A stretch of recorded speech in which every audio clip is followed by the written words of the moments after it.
a paz do Cristo esteja com todos.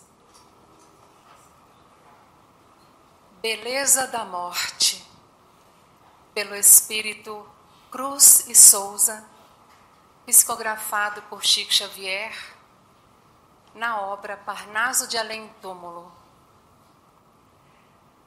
Há no estertor da morte uma beleza transcendente, ignota, luminosa, beleza sossegada e silenciosa da luz branca da paz, trêmula e acesa. É o augusto momento em que a alma presa às cadeias da carne tenebrosa abandona a prisão dorida e ansiosa, sentindo a vida de outra natureza. Um mistério divino há nesse instante, no qual o corpo morre e a alma vibrante foge das noites de melancolia. No silêncio de cada moribundo, há a promessa de vida em outro mundo, na mais sagrada das hierarquias. Com essa bela poesia de Cruz e Souza, que nos fala sobre esse tema, imortalidade da alma, é que damos início ao nosso estudo de hoje. Tema, por certo, muito importante para todos nós. Todo o estudo que vamos apresentar agora foi baseado nas 5 obras fundamentais da doutrina espírita codificada por Allan Kardec. São elas: o Livro dos Espíritos, o Livro dos Médiuns, o Evangelho segundo o Espiritismo, o Céu e o Inferno e a Gênese. Recomendamos a todos a leitura dessas obras que nos dão todo o esclarecimento e o consolo que, por certo, cada um de nós precisa. Também baseamos no livro O que é o Espiritismo e Obras Póstumas, de Allan Kardec, e também Momentos de Ouro, por autores diversos, e Estante da Vida, pelo Irmão X, ambos psicografados por Chico Xavier. Bem, começaremos por Deus. Deus é inteligência suprema, causa primária de todas as coisas. É o Criador. E suas leis divinas é que regem o universo. A prova da existência de Deus está no axioma: não há efeito sem causa. Vemos uma multidão de efeitos cuja causa não está na humanidade. Uma vez que a humanidade está impossibilitada de reproduzir esses efeitos, a causa está acima da humanidade. E essa causa é Deus. Se os efeitos não se reproduzem ao acaso e sem ordem, então a causa é soberanamente inteligente. Então vamos lá. Deus é eterno, imutável, único, onipotente, ou seja, que tem poder ilimitado, e soberanamente justo e bom. É todo, na totalidade, justiça e bondade. E infinito em todas as suas perfeições. Se não fosse assim, não seria Deus. Deus é o Criador e nós, as suas criaturas. Bem, há no ser, em nós, 3 coisas essenciais: alma ou espírito, corpo e perispírito. Alma ou espírito é o princípio inteligente. Nele reside o pensamento, a vontade e o senso moral. O espírito, ele existe independente da matéria, independente do corpo. Espírito e matéria são elementos isolados. Corpo. Corpo é o nosso envoltório material, pesado e grosseiro, que coloca o espírito em relação com o mundo exterior, com o mundo material. E o perispírito, que é o envoltório fluídico leve, é um envoltório fluídico leve que serve de laço entre o espírito e o corpo. Ele faz essa ligação. É um envoltório fluídico que faz esse intermédio espírito e corpo. Imortalidade da alma. Não morte da alma. Ou seja, a alma não morre. O espírito é imortal. A morte, portanto, é a destruição do corpo. Só o corpo morre. O espírito se liberta e conserva o perispírito junto dele. Existem vários fenômenos que são estudados pela ciência e por vários estudiosos, experimentos, experiências que vêm desde o século XIX,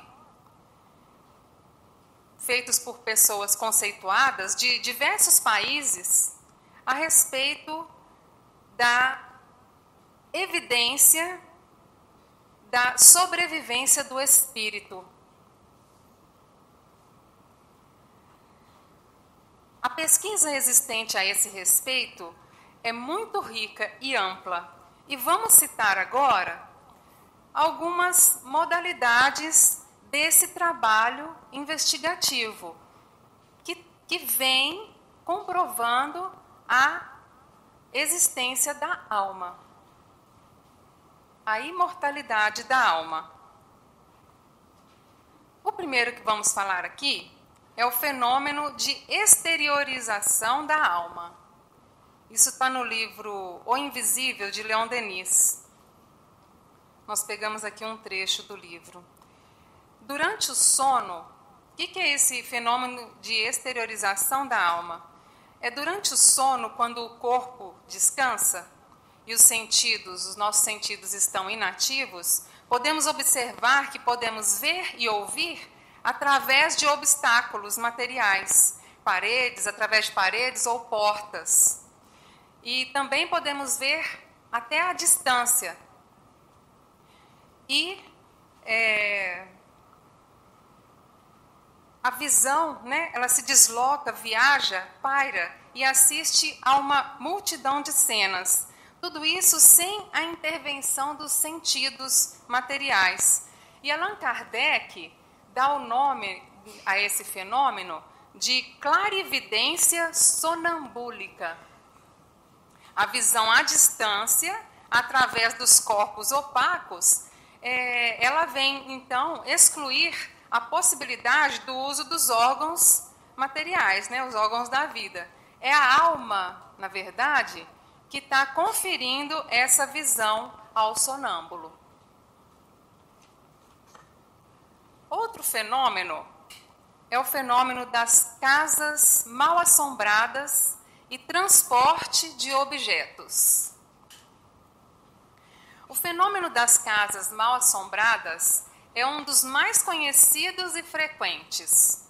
Em certas habitações, os objetos se deslocam sem contato, caem pedras lançadas do exterior por força desconhecida. Ouve-se estrépitos de louça a quebrar, ruídos que atemorizam as pessoas.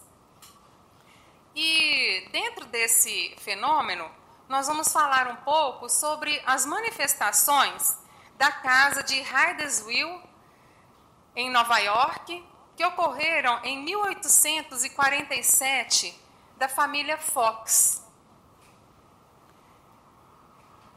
Em 1847, a casa da família Fox foi perturbada por estranhos ruídos inexplicáveis e eram tão intensos que a família Fox não dava nem para dormir mais, não dava para repousar, estava realmente muito constante e ininterruptos.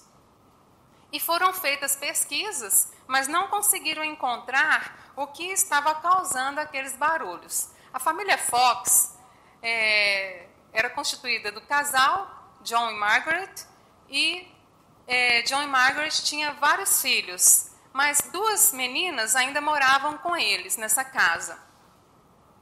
E quando as pancadas elas se tornaram mais persistentes e fortes, uma das filhas resolveu desafiar o mistério e resolveu conversar com o que pensava ser o diabo. Corajosa, né? Então ela falou o seguinte: Senhor pé rachado, faça o que eu faço batendo palmas. Imediatamente se ouviram pancadas em número igual ao das palmas. Depois, agora faça exatamente como eu. Conte 1, 2, 3, 4. E logo se fizeram as pancadas correspondentes. É um espírito? Se for, dê 2 pancadas. Foi assassinado nesta casa? 2 pancadas crepitosas se fizeram ouvir.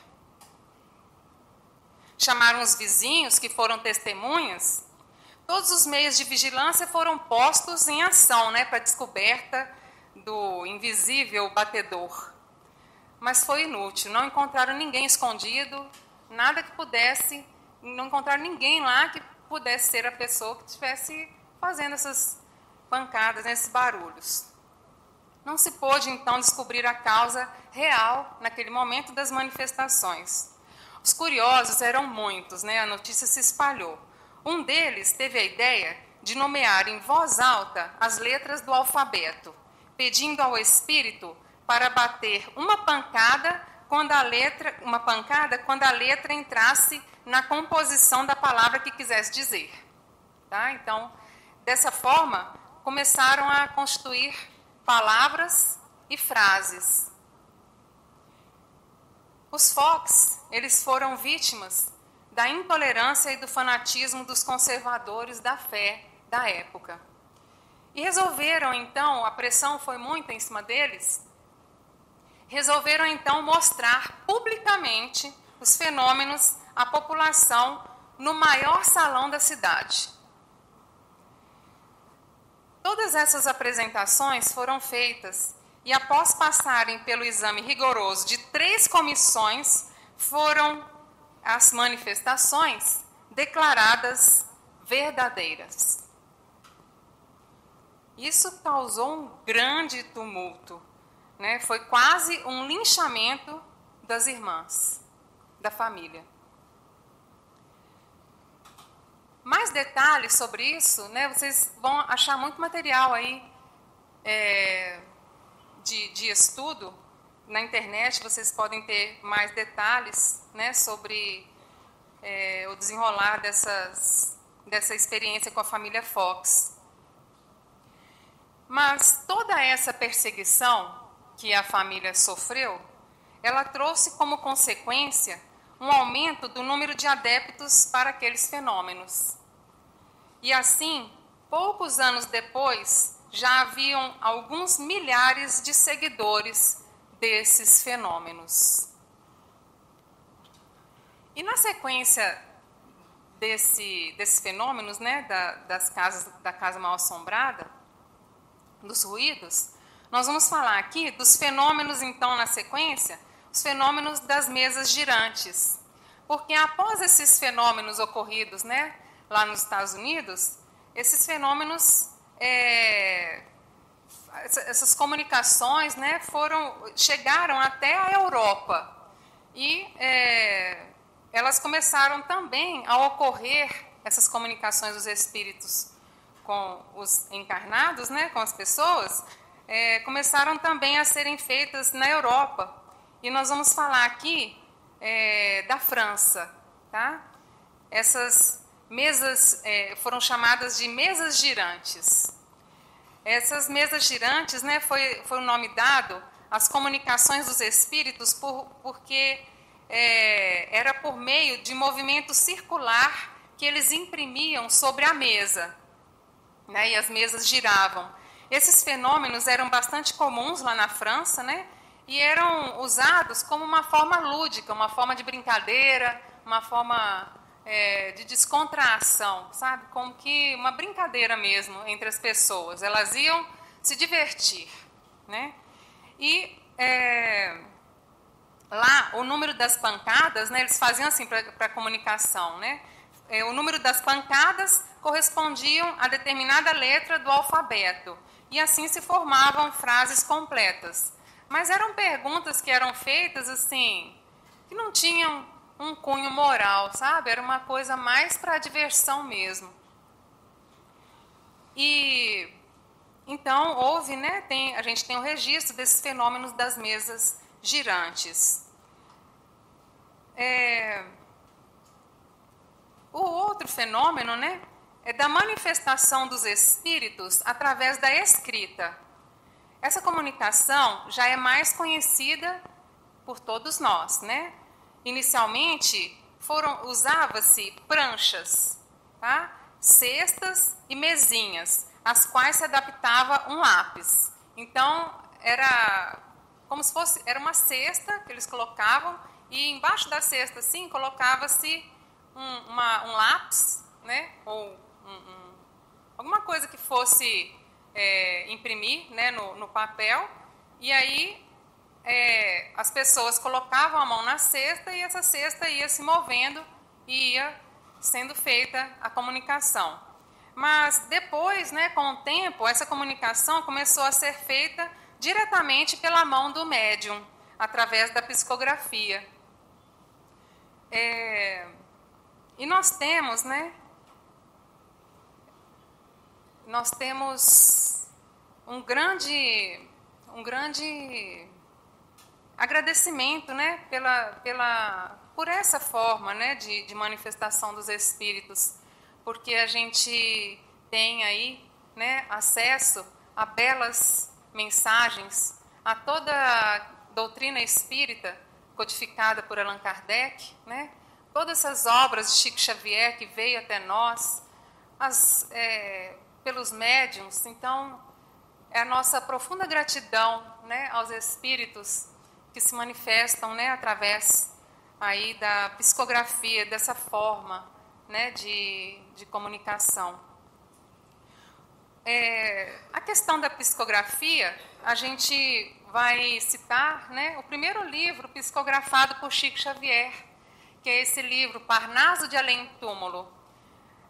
Nós vamos falar dele porque ele é um livro ímpar. Ele realmente ele tem muito a ver com... Ele não é à toa que ele é o primeiro livro psicografado pelo Chico. Por quê? É um livro de poesias, tá? E é um livro em que são mais de 50 espíritos, poetas, que estavam no plano espiritual, que trouxeram, né, através das mãos do Chico, as suas poesias. E são poetas renomados: Castro Alves, Augusto dos Anjos, Junqueira, Casimiro Cunha. Então, uma poesia é como se fosse uma identidade pessoal daquele indivíduo. Então, é como se fosse um quadro de um artista famoso, por exemplo. Um estudioso que sabe reconhecer, ele vê lá um quadro, por exemplo, você coloca um quadro de Da Vinci e um quadro de Monet, ele vai perfeitamente identificar o que é um e o que é do outro. Ele vai identificar quando um quadro é falso, quando é um verdadeiro. E a poesia, gente, é assim. Ela é uma identidade. É muito difícil, mas muito difícil você conseguir fazer uma imitação da obra de um autor. Tá? E no caso, aqui, são 57 autores.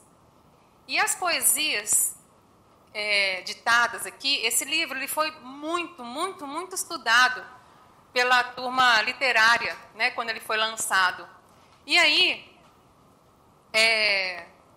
chegou-se à conclusão que muitos, né, falavam, ah, não, isso aí foi imitação, isso aí... mas os que realmente sabiam como identificar se uma obra, se uma poesia era de determinado autor ou não, essas pessoas que realmente tinham o conhecimento e gabarito para poder falar se uma poesia era de um autor ou não, essas pessoas, esses literatos, chegaram à seguinte conclusão: ou quem escreveu esse livro é um gênio,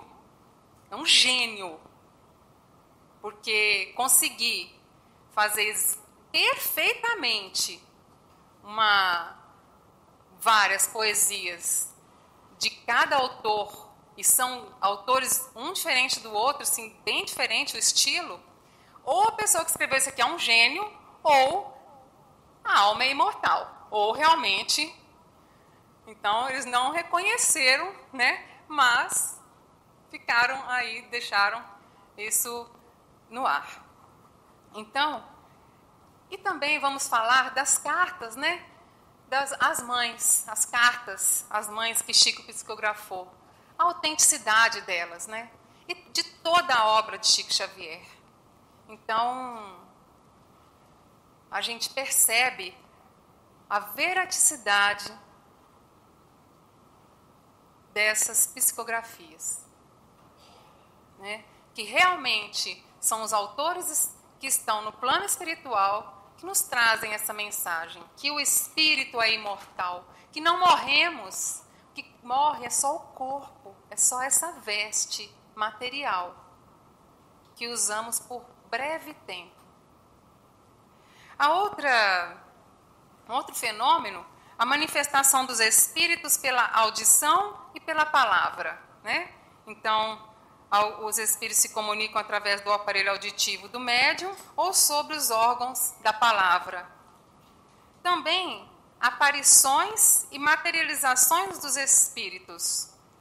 Isso ocorre quando o espírito se manifesta de uma forma mais precisa, com realmente a aparência de um corpo sólido. Em alguns casos, é possível tocar, palpar, sentir. São as materializações.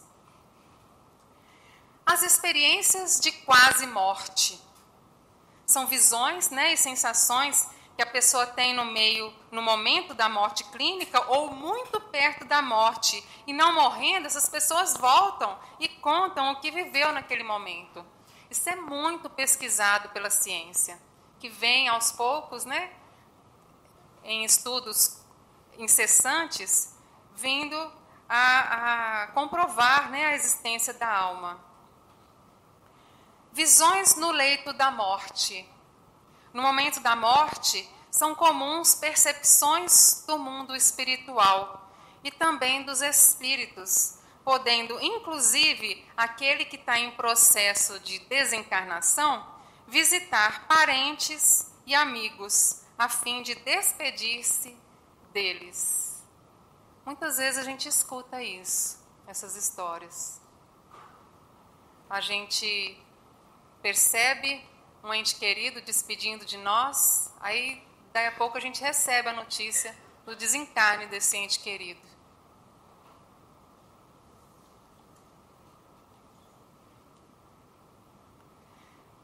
A sobrevivência da alma depois da morte, ela está provada de maneira irrecusável e de alguma sorte até palpável pelas comunicações espíritas.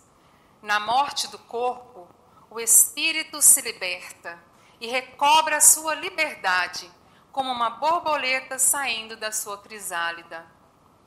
E Maria Dolores, poeticamente, nos conta sobre a imortalidade da alma na poesia que tem o nome Lenda Simbólica, que está no livro Momentos de Ouro, psicografado por Chico Xavier. Diz assim: uma história da vida em moldura de lenda, o estudo sobre a fé aqui se recomenda. Dizem que num relvado, uma lagarta nobre jamais acreditava em outra vida. Afirmava que o nada tudo encobre, que a morte tudo leva de vencida.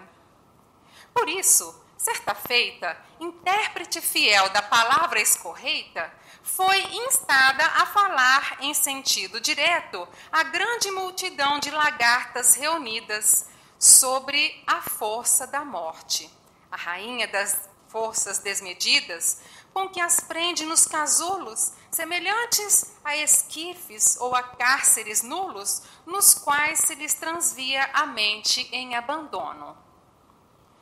O que seria a morte? Um simples sono? A cinza? O esquecimento? O fim de tudo? Após ouvir-lhes as indagações, a lagarta oradora, fazendo os gestos de quem se servia do mais formoso dos sermões, falou em alta voz com ardente euforia: companheiras e irmãs, não cultiveis ideias vãs. A morte é pó e cinza, treva e nada. Não existe outra vida. Embora quando a fé mais pura nos convida a meditar em Deus, a razão permanece ao lado dos ateus. Tenho buscado a fundo tudo quanto se fala em morte sobre o mundo. E a verdade em que tudo se descerra diz que a morte aniquila tudo o que vive sobre a terra. A vida toda em si é uma trama nefasta. Uma lagarta surge, luta, sofre e se arrasta. E encontra mais além a sombra e a terra fria. A morte nos destrói dia por dia. Não guardeis ilusões, nem retenhais quimeras. Isso foi sempre assim, desde o berço das eras. Lagartas, somos lagartas simplesmente, que a morte destruirá, chegando irreverente. Outra vida não há. A fé sempre resulta em cinzas da mentira que se oculta. A vida é apenas hoje, nada mais. Ai de nós, ai de nós. E a culta expositora repetia, erguendo sempre mais o tom de voz: somos simples mortais. Nisso, ela desmaiou diante da assembleia. Fenecera-lhe a voz, finara-se-lhe a ideia. E a lagarta imponente transformou-se de todo, quase que de repente, num casulo pendente da folha em que falava. Toda a comunidade boquiaberta seguia aquela morte inesperada, de ânimo firme e atento, esperando que à noite a chuva e o vento fizessem do casulo um dedal de poeira, cinza e nada.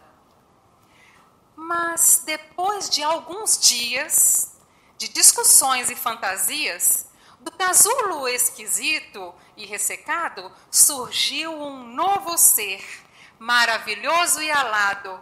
A lagarta oradora passara por ação renovadora. Era agora uma grande borboleta, de asas amplas em linda cor violeta, a voar sobre as flores das ramadas. A ex-lagarta, pura e materialista, sem querer transformara-se. E foi vista pelas amigas deslumbradas na condição de um ser de expressão bela e fina. Parecia uma leve bailarina dançando ao céu azul, sob luzes douradas.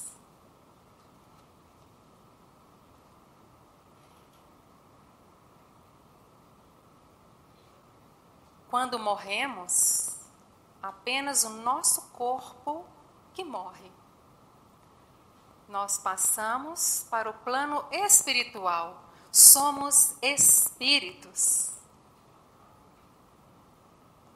Didaticamente, no Espiritismo, nós chamamos de alma quando o espírito está encarnado.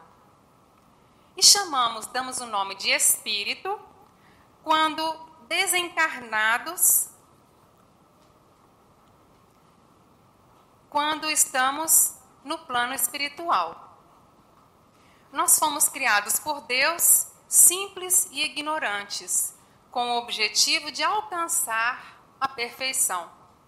Ao espírito foi concedido por Deus o livre-arbítrio para que suas conquistas sejam adquiridas por seu próprio mérito. É justo.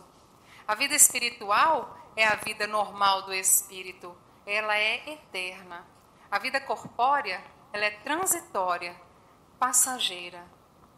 Um momento. Por que então encarnamos? A encarnação é necessária ao nosso adiantamento, à nossa evolução, pois é pelo trabalho que temos a oportunidade de desenvolver e aperfeiçoar a nossa inteligência e a nossa moral. Quando encarnados, nós somos impulsionados ao progresso pela necessidade. Somos impulsionados ao trabalho pela necessidade. O espírito não consegue desenvolver toda a inteligência e moral de uma só vez, numa só encarnação. E por isso necessitamos reencarnar várias vezes para evoluirmos. Quando o espírito adquire a soma de progresso no mundo em que ele se encontra, ou seja, quando ele já conseguiu evoluir tudo o que a planeta lhe proporciona para que ele possa evoluir, esses espíritos deixam esse mundo para encarnarem em outros mundos mais avançados, para adquirir mais conhecimento e assim por diante, até que não será mais útil reencarnar em corpo material. Então, assim, passam a viver exclusivamente na vida espiritual, onde continuam a progredir por outros meios. Chegados ao máximo do progresso, gozam a suprema felicidade, mas não é descanso não, se tornando então mensageiros de Deus, seus ministros diretos para o governo dos mundos, tendo sob suas ordens os espíritos de diferentes graus de adiantamento. O meu pai trabalha até hoje e eu trabalho também. Jesus.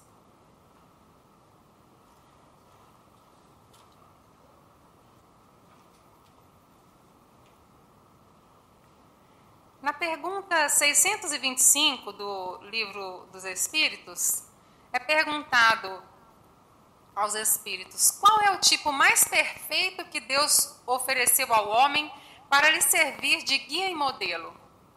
E a resposta foi Jesus. Jesus foi o espírito mais elevado que esteve encarnado. Ele deve nos servir como modelo e guia. Um espírito puro, em perfeita sintonia com Deus. Pois bem, vejamos um dos ensinamentos de Jesus que tem relação à imortalidade da alma. Está em João, capítulo 18, versículo 33 a 37. Diz o seguinte: tendo Pilatos entrado de novo no palácio e feito vir Jesus à sua presença, perguntou-lhe: és o rei dos judeus? Respondeu-lhes Jesus: meu reino não é deste mundo. Se meu reino fosse deste mundo, os meus súditos teriam combatido para impedir que eu caísse nas mãos dos judeus. Mas o meu reino ainda não é daqui. Disse-lhe então Pilatos: logo tu és rei?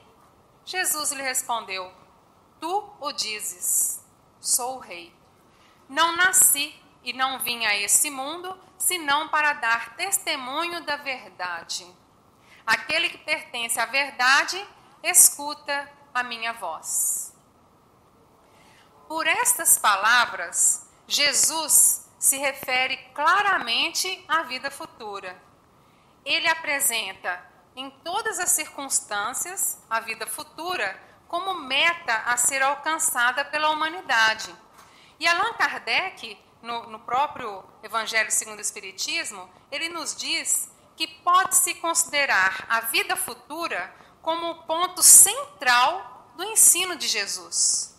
Somente esse ensinamento pode justificar as anomalias da vida terrena e harmonizar-nos com a justiça de Deus. A ideia da vida futura nos traz uma grande responsabilidade. Tem um efeito enorme sobre a moralização do homem, porque muda completamente o ponto de vista sob o qual encaramos as nossas vicissitudes na Terra. E nos dá também uma fé inabalável no porvir.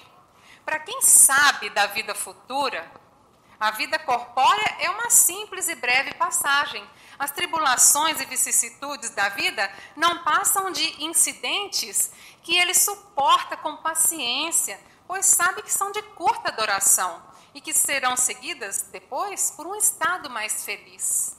A morte nada mais terá de assustador. Deixa de ser uma porta que se abre para o nada, para ser uma porta da libertação. E isso traz calma para o espírito, isso consola. Faz sentido, então, amar o próximo. Faz sentido amar, perdoar, vale a pena quando pensamos na vida futura.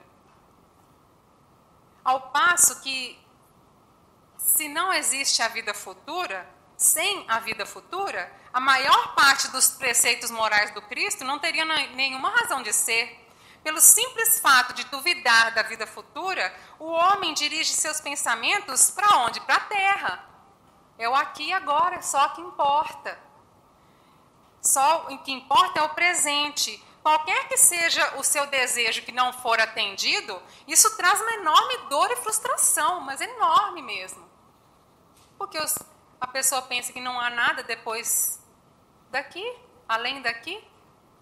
Então isso torna para ele um tormento. A vida torna-se um tormento, né? Não vale a pena perdoar, amar ao próximo, fazer a caridade. Para quê? Vou me importar só comigo mesmo?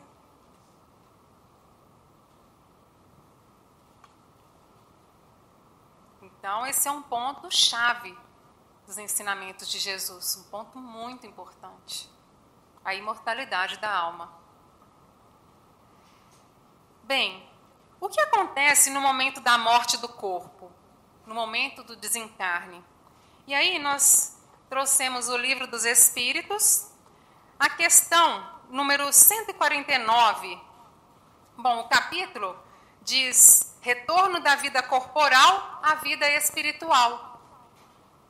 A questão número 149, a alma após a morte. Olha a pergunta que foi feita. Em que se torna a alma logo após a morte? E a resposta foi a seguinte, dos espíritos. Volta a ser espírito. Ou seja, retorna ao mundo dos espíritos que havia deixado anteriormente.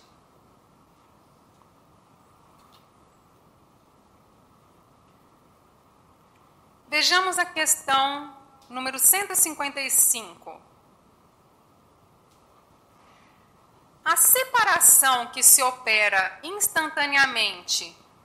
Não, vou repetir. Questão número 155. Como se opera a separação da alma e do corpo? Ou seja, como que acontece isso?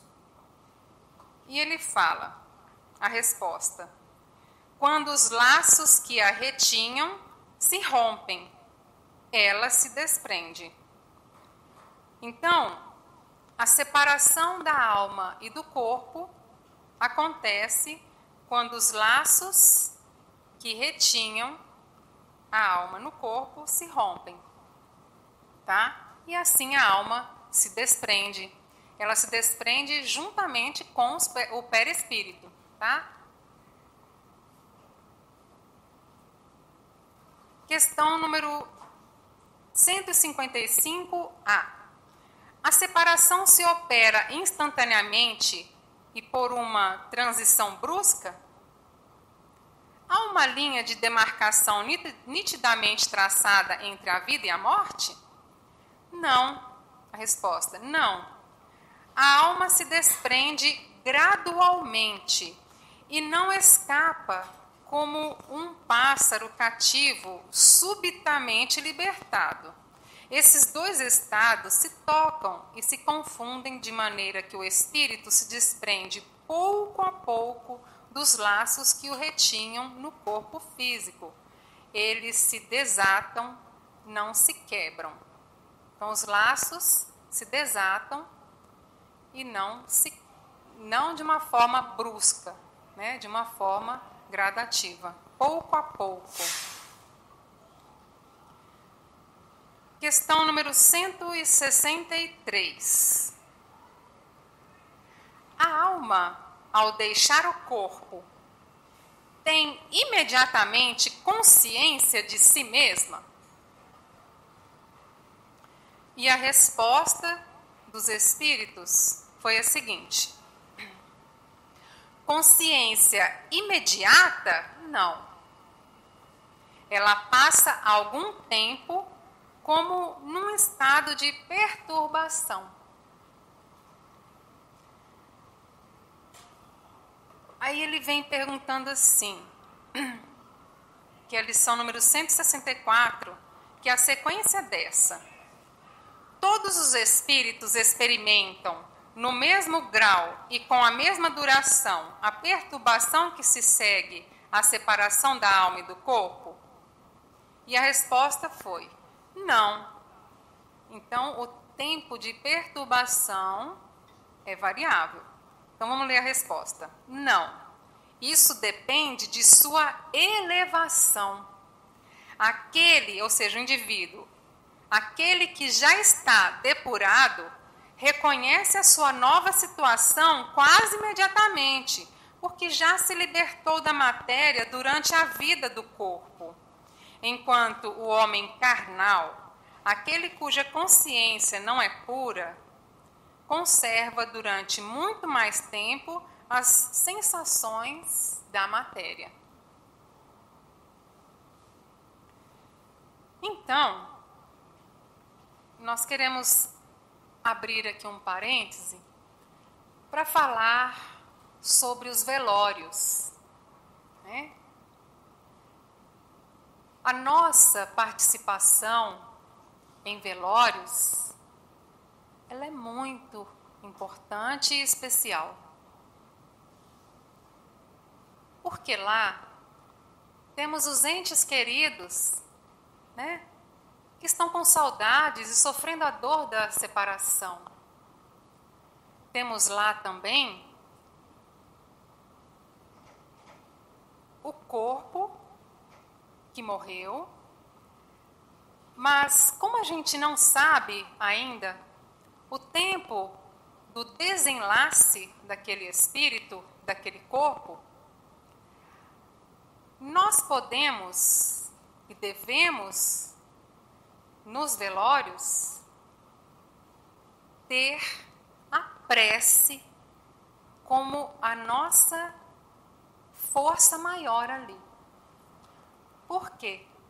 Porque através da prece, a prece, ela vai auxiliar todo o ambiente vibracional daquele momento, tanto os familiares, quanto o espírito que desencarnou. Não sabemos se ele já conseguiu se desprender do corpo físico, se os laços estão todos desatados, Se ele, está em processo, então, através da prece, e nós temos vários livros espíritas que nos esclarecem a esse respeito, a prece vai ajudar naquele momento, o espírito que desencarnou, para que ele possa ter uma tranquilidade, uma serenidade, que ele possa ter um ambiente propício para que seja amparado. E ali nos velórios também, temos vários obreiros espirituais, amigos espirituais, que trabalham ali e precisam de um ambiente vibracional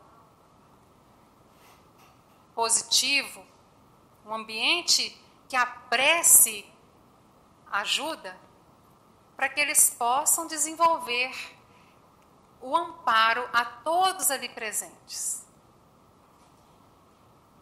Tá certo?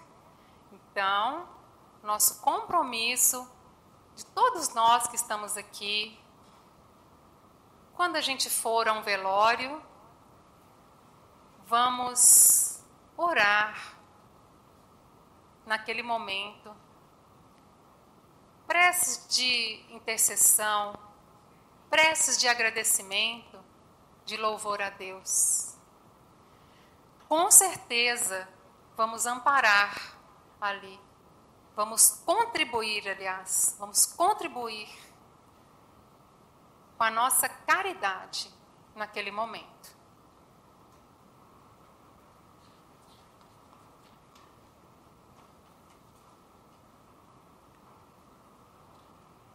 Nós temos aqui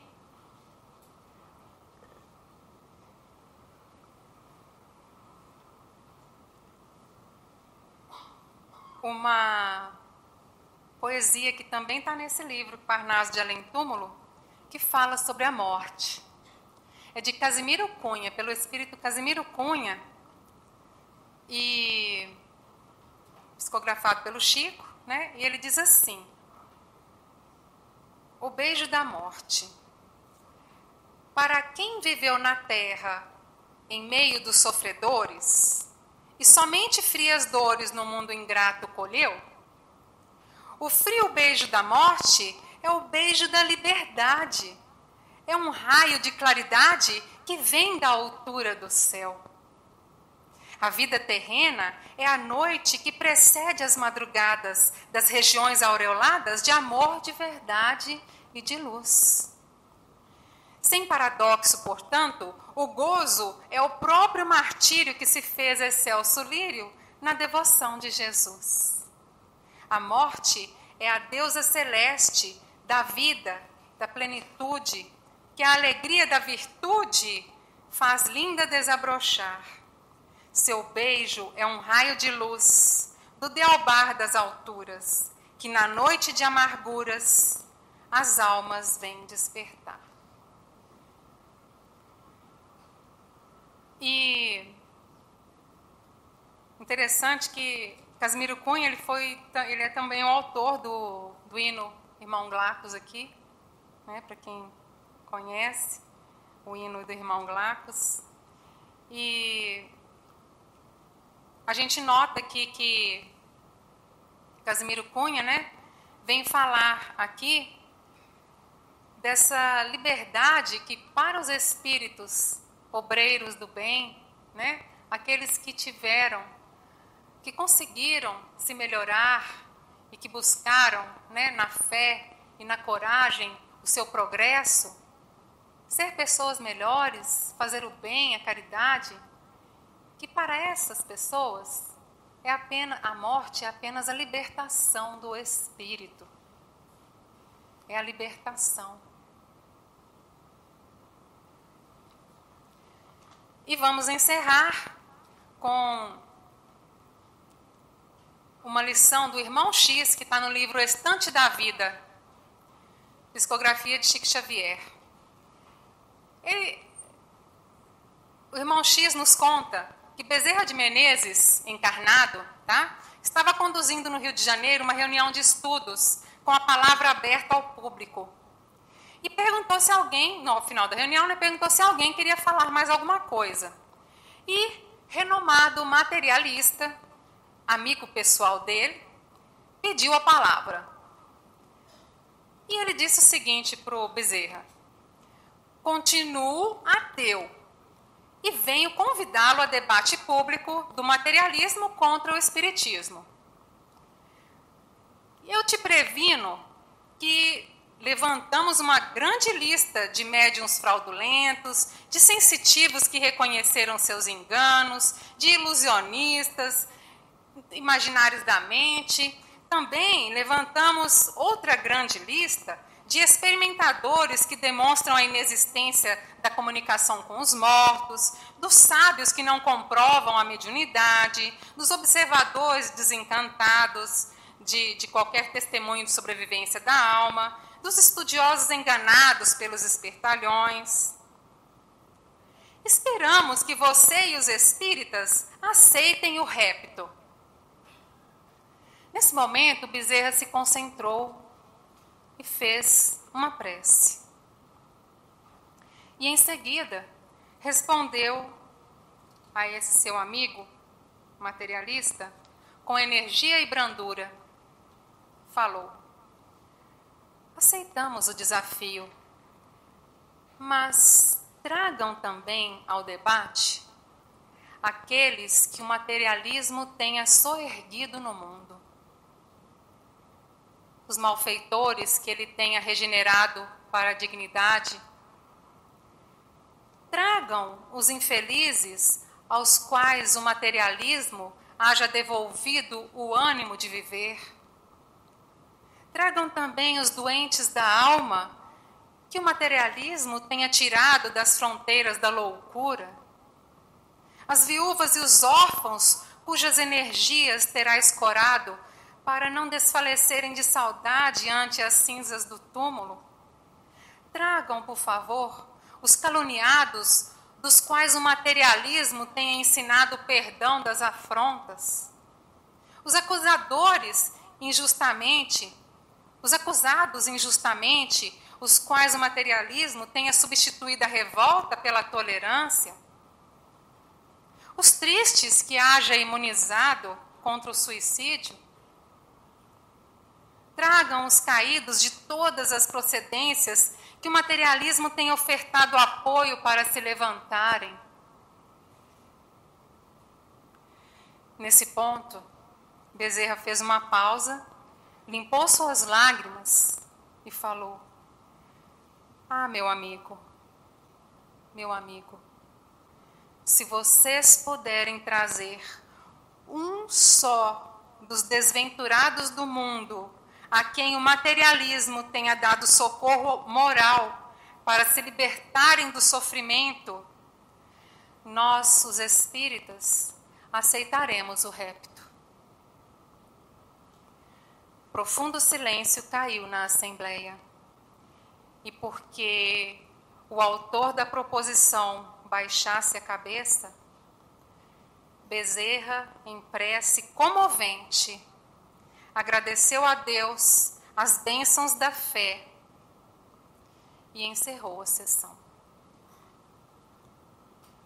Agradeço a todos pela atenção, pelo carinho. Uma boa noite.